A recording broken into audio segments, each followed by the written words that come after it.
बकरी अगर हरा चारा नहीं खाएगी कभी खुश नहीं रहेगी। तो बताया गया कि भैया कायदे से बकरी क्रॉस करने के बाद भी प्रेगनेंसी में भी हीट पे जाती है। जानवर चराई पे रहता है, ओस लगी हुई है, उस पत्ते को खाएगा, यहाँ पे पानी एक्स्ट्रा आ जाता है, मुंह पका हो जाता है। इसके लिए आपको वैक्सीन मिलती है, आप वैक्सीन लगाएं। और अब अगर आप स्टॉल फीडिंग के मॉडल में काम कर रहे हैं तो अधिकांश आपको इसकी दिक्कत नहीं आएगी।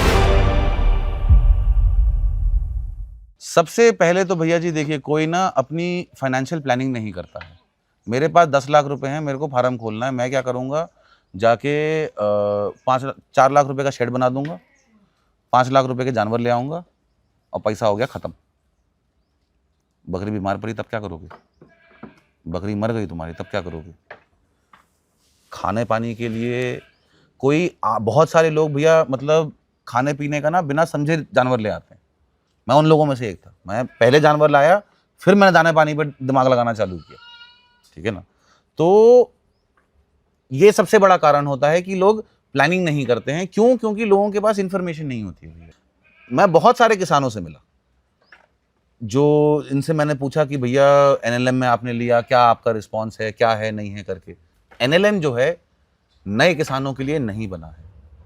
कारण बताता हूँ मैं आपको। उसका सबसे छोटा प्रोजेक्ट जो है 100 बकरी का है भैया, ठीक है ना। 100 + 5, आप 100 बकरी खरीदिए, 5 आपके पास ब्रीडर होने चाहिए। आपका एक करीब मेरे ख्याल में 20-25 लाख रुपए का प्रोजेक्ट बनता है, जिसमें 50% आपको सब्सिडी मिलती है, ठीक। अब सब्सिडी के चक्कर में मैं कल मैं एक भाई साहब से मिला। भाई साहब वो आए मेरे पास, बोलते भैया मैं तो सब्सिडी के चक्कर में अप्लाई कर दिया था, मैं फंस चुका हूँ। क्यों फंसे हो भैया? क्यों? क्योंकि पहली बात सरकार ने काफ़ी सख्ती रखी हुई है इसमें। आपका हर लेवल पे आपकी स्क्रूटनी होती है। आपका पैसा एक साथ नहीं आता है। आप पहले फार्म बनवाइएगा अपना, फिर आएंगे, ओके करेंगे, रिपोर्ट करेंगे, ओके की रिपोर्ट देंगे, तब जाके वो आपको पहला सब्सिडी का पैसा आएगा। दूसरा, आप जानवर भरिए अपने सारे। अब जब तक 100 जानवर नहीं होंगे तब तक दूसरी किस्त नहीं आएगी, ठीक है ना। तो अब उसमें भी इसको ये लोग जानवर मान लेंगे, ये जो बच्चा है इसको जानवर नहीं, इसको नहीं मानेंगे, ठीक। उसके बाद अब मैंने क्या किया, अब मैं जानवर ले आया अपने। अब मैं वो करानी है सबकी इंश्योरेंस, ठीक। इंश्योरेंस एक ऐसी चीज होती है जो इंसान अपने एक सेफ्टी के लिए लेके चलता है। कुछ भी हुआ तो मेरा भाई पूरा घाटा ना हो। किसी भी आप एनिमल इंश्योरेंस कंपनी के पास जाएंगे, उनका एक जानवर के पीछे ज्यादा से ज्यादा क्लेम होता है 7,000 रुपए का। ये मेरे ब्रीडर 60,000, 70,000, 70,000 के हैं। क्या करूंगा मैं इनका इंश्योरेंस करवा के? होलिस्टिक इंफॉर्मेशन जो होती है ना, कि भैया हर तरह से आप उसके हर एक पहलू को थोड़ा समझें। ये ना समझ के बकरी पालन में घुसने वाले लोग फेल करते हैं भैया जी। जहां तक रहा आपका सवाल कि क्या बकरी पालन में पैसा है, पैसा तो है भैया जी। जब तक आप किसी भी धंधे में अपने खर्चे पे नियंत्रण नहीं करेंगे, आपको उसमें मुनाफा नहीं मिलेगा। मैंने आपको बताया मेरा 1200-1500 रुपए के आसपास खर्चा होता है। मेरे यहाँ पे मेरी लेबर महंगी है। क्यों? क्योंकि हम लोग थोड़ा ज़्यादा पैसा देते हैं उनको, ताकि अब भाई अकेले बंदा रहता है, 24 घंटे फार्म संभालना है उसको, तो उसके पास कोई बहाना नहीं होना चाहिए कि मतलब मैं काम ना करूँ या मैं काम चोरी करूँ। इसलिए हम लोग उस तरह से उसको वो रखते हैं, ठीक है ना, खुश रखते हैं बंदे को। 1 साल की अगर मैं देखूं मैंने कमाई कितनी करी है, तो जब से मैंने फार्म चालू किया है तब से लेके अभी तक नाना करते करते 20-1 लाख के जानवर तो मैं बेच चुका हूँ। क्यों? क्योंकि पहली बात, मैंने शुरुआत में भी इन्वेस्टमेंट जो करी वो मोटी करी थी मैंने, ठीक है ना। और मैं नस्ल ऐसी लेके आया कि भैया कि अगर कहीं मेरे को लगता है कि मेरे को बच्चे बेचने पड़ जाते हैं, ठीक है ना। पहले शुरुआत में जब मैंने काम चालू किया था तो मेरी एक थोड़ी अलग विजन थी, क्योंकि मेरी समझ कम थी, मार्केट की समझ नहीं थी मेरे को, ठीक है ना। हम लोग क्या कहते हैं, माल किस तरह का बिकता है, कौन सा माल महंगा बिकता है, कौन सा माल सस्ता बिकता है, ठीक है ना। तो और आपको कौन सी मार्केट में ऑपरेट करना है। अभी तक आप मेरे से जितने भी लोग पूछने आते हैं, मैं पहला सवाल उनसे पूछता हूं कि आप कौन सी मार्केट में काम करना चाहते हैं। बोलते भैया बकरे की मार्केट में जी, ठीक है ना। अब उनको समझ नहीं आया। अब भाई बकरे की भी 3 तरह की मार्केट होती है। आप या तो कटिंग की मार्केट में काम कर रहे हैं, जहां पे आपका सस्ता रेट मिलता है, आपको 150 से 200 रुपये, 220 रुपये खड़े जानवर के प्रति केजी आपको रेट मिलता है, ठीक है ना। अब अगर आपका खर्चा हो रहा है महीने का 1500 रुपये, ठीक है ना, तो आपको वो रेट कभी नहीं पोसाएगा। आप कभी उस रेट पे पैसा नहीं कमा पाएंगे, ठीक है ना। तो तब आप सोचते हैं कि भैया चलो कटिंग की मार्केट में मैं काम नहीं करूंगा। कटिंग की मार्केट अधिकांश उन लोगों के लिए ज़्यादा फायदेमंद है जो चराई पे रखते हैं अपने जानवर। सुबह से लेके चराई कर रहे हैं, शाम तक चराई करते हैं, शाम को वो लोग थोड़ा बहुत चोकर भूसा भूसा मिला के खिला देते हैं। जानवर की ग्रोथ भी फिर उसी हिसाब से होती है। आप देसी बकरी देखिए, उसको 30 kg वजन पकड़ने में नाना करते करते 2 से ढाई साल लग जाता है भैया। 1.5 साल, 2 साल, 2.5 साल लग जाता है, डिपेंडिंग ऑन क्या नस्ल है, कैसी है, क्या है, ठीक है ना। मेरे 3-3, 4-4, 5-5 महीने के बच्चे जो हैं वो 30 किलो के हो जाते हैं। अब उसको मैं अगर कटिंग के रेट पे बेच दूंगा तो मेरे को फायदा नहीं होगा, इसीलिए मैं उनको ब्रीडिंग के लिए बेचता हूं। क्यों? क्योंकि ब्रीडिंग के जानवर हमेशा महंगे बिकते हैं। तो आपको कटिंग में जाना है, आप अपना पशुपालन का पूरा अपना सिस्टम उस हिसाब से बिठाएंगे। आपको ब्रीडिंग में जाना है, आप उस हिसाब से बिठाएंगे। ऐसे बहुत लोग होते हैं जो केवल बकरों का काम करते हैं भैया। साल मतलब ईद खत्म हुई, उसके 1-2 महीने बाद जो है एक 70-80 बकरों का, 50 बकरों का, 30 बकरों का लॉट ले आएंगे, उनको साल भर पालेंगे। छोटे बच्चे ले आते छोटे बच्चे ले आते हैं, 3-3, 4-4 महीने के, 5 महीने के। उनको क्या कहते हैं, साल भर पालेंगे। अगली बार ईद आएगी, उसको एक मुश्त उठा के बेच देंगे। वो फिर साल में एक बार अर्निंग करते हैं।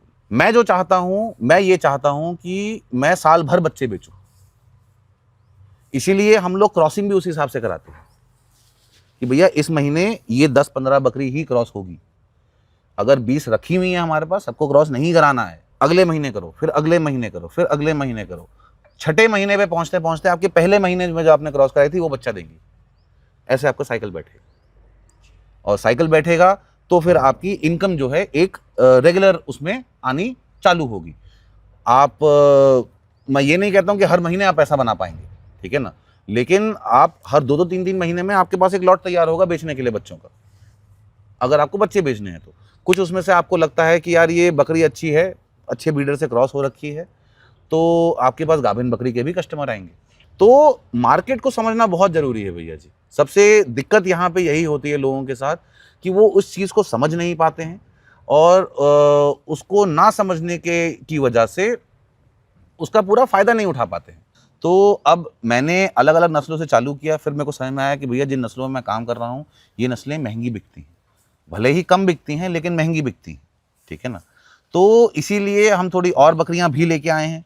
अभी हम लोग क्या कहते हैं, अगर अपने को मीट की मार्केट के लिए जो टारगेट करना है तो उसके लिए एक अफ्रीकन बोर करके एक नस्ल आती है, उसका ब्रीडर लेके आना है हम लोगों को। हमारे पास एक ऐसी यूपी से हम लोग ने एक बकरियां मंगाई हैं। एक हमारे ट्रेडर हैं आसिफ भाई, जो बिलासपुर के हैं, तो उन्होंने हमको रेकमेंड किया था कि भैया आप ये एक बार बकरी वाली ट्राई करके देखिए, जिस हिसाब से आप काम कर रहे हैं तो आप एक बार इसका भी रिजल्ट लेके देखो, बताओ क्या होता है, ठीक है ना। तो बोर से अपने को वो बकरियां क्रॉस करवानी है, और क्योंकि ये बकरियां जो हैं अधिकांश 2 बच्चे करती हैं। जहां आपकी बकरी ने 1 से 2 बच्चा कर दिया, आपका उस बच्चे का कॉस्ट जो है आधा हो जाएगा। अगर आप मान के चलिए आपने 1000 रुपये महीने खर्चा करते हैं बकरी के ऊपर, 5 महीने बकरी ने बच्चे को पेट में रखा, तो 5वें महीने में जब बच्चा पैदा होगा तो वो 5000 रुपये का आएगा। यही अगर 2 बच्चे पैदा हुए तो वो 2500 का आएगा, एकदम आधा हो गया रेट। हर बंदा जिसको जो जैसे आ रहा है, समझ में आ रहा है, अच्छा कर रहा है, बुरा कर रहा है, जैसा भी कर रहा है, अपने हिसाब से सब कर रहे हैं। कोई एक संगठित होके कोई इसके पीछे काम नहीं कर रहा है। जो मैं करना चाहता हूं, जो मैं इतना दिमाग लगा रहा हूं इसके अंदर, वो ऑब्जेक्टिव मेरा ये है कि मैं एक फुल प्रूफ मॉडल तैयार कर सकूं कि भैया ये 10 बकरी रखो, ये बकरा रखो, ये मैं तुम्हें 4 चीजें बता रहा हूं, ये खिलाओ, ये 4 चीजें बता रहा हूं, इसको उगाइए, ये खिलाइए, इतने समय में आपके बच्चे तैयार होंगे, इतने समय में मैं आपके पास गाड़ी भेजूंगा और आप अपने जानवर उसमें लोड करके भेज दो। मेरे को एक ऐसा मॉडल क्रिएट करना है कॉन्ट्रैक्ट फार्मिंग का, जैसे मुर्गियों में होता है। बाई बैक गारंटी होती है जी, कि आप हमारे यहाँ से बच्चे लेके जा रहे हैं, ये आपको फॉलो करना है। हाँ जी, हाँ और जी, उसके बाद हम ही परचेज कर लेंगे, हाँ जी, आपको मार्केट खोजने की जरूरत नहीं है। तो मैं अभी इस मॉडल पे काम करने की अभी मेरी कोशिश चल रही है। आप देखिए, अभी खर्चा कम करने के लिए हम लोग 2-3 तरह की चीजें करते हैं।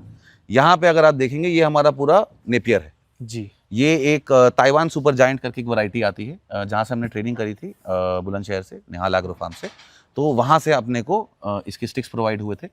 और यहाँ अगर आप देखेंगे, यहाँ पे हमने जो है वो पेड़ लगा रखे हैं जो बकरियाँ खाती हैं बहुत, और अच्छा पोषण मिलता है। ये डूमर का पेड़ है जी।